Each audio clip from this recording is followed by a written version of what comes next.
YouTuber Nani మీద నిన్ననే complaint వచ్చింది. కంప్లైంట్ రాగానే కేసు కూడా క్రిమినల్ కేసు రిజిస్టర్ చేయడం జరిగింది. ఇప్పుడు దర్యాప్తు చేస్తున్నాం.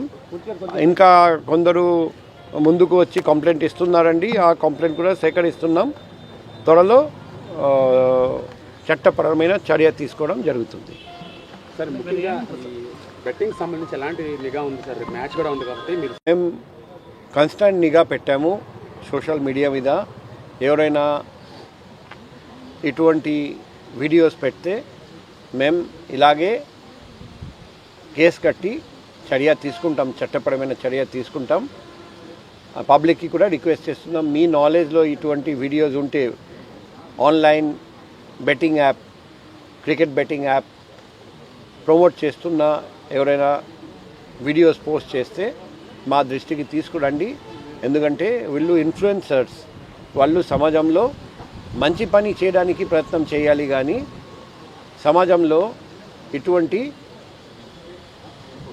మహమ్మారి లాంటి క్రికెట్ బెట్టింగ్ ప్రోత్సహిస్తే ఎటువంటి పరిస్థితుల్లో సహించేది లేదు.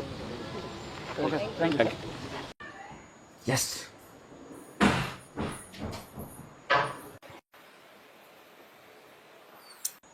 మమ్మీ నాకు ఒక 30,000 కావాలి. నీ దగ్గర ఏమైనా డబ్బులు ఉన్నాయా? 30,000 ఎందుకు? ఎందుకంటే కొంచెం మోర్కి వెళ్తాను, ఇంకా కొంచెం షాపింగ్ ఉంది, అందుకని. నీ దగ్గర ఏమైనా ఉంటాయి ఇవ్వు. 30,000 40,000. 30 అడిగితే 40 ఇచ్చా. నీకెలా ఇంత ఫాస్ట్గా?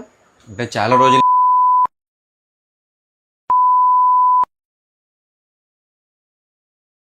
చాలా మంది మంచి ప్రిడిక్షన్ కూడా చెప్తాను అనమాట. అందరుగా మంచి విన్ అవుతుంది. వాళ్ళతో పాటు నేను కూడా విన్ అయ్యి డబ్బులన్నీ సేవింగ్ చేశాను. సేవింగ్ చేసి ఇదిగో నీకు 40,000 ఇచ్చాను. సో మళ్ళీ కూడా నేను ఆడుతున్నా కూడా, నేను కూడా. సరే, మళ్ళీ సంపాదించా, నేను మళ్ళీ షాపింగ్ అడుగుతాను నీకు. ఓకే గైస్, చూసారు కదా. సో మీకు కూడా ఇంట్రెస్ట్ ఉంటే ఆడి మంచిగా విన్ అవ్వండి. చాలా మంది కూడా విన్ అవుతున్నారు కూడా. ఒకరు విన్ అవ్వకపోతే హ్యాపీగా మీరు బయటకు వెళ్ళిపోవచ్చు, ఎందుకంటే బయటకు వెళ్ళరు. మంచిగా విన్ అవుతున్నారు. నేను చెప్పే ప్రిడిక్షన్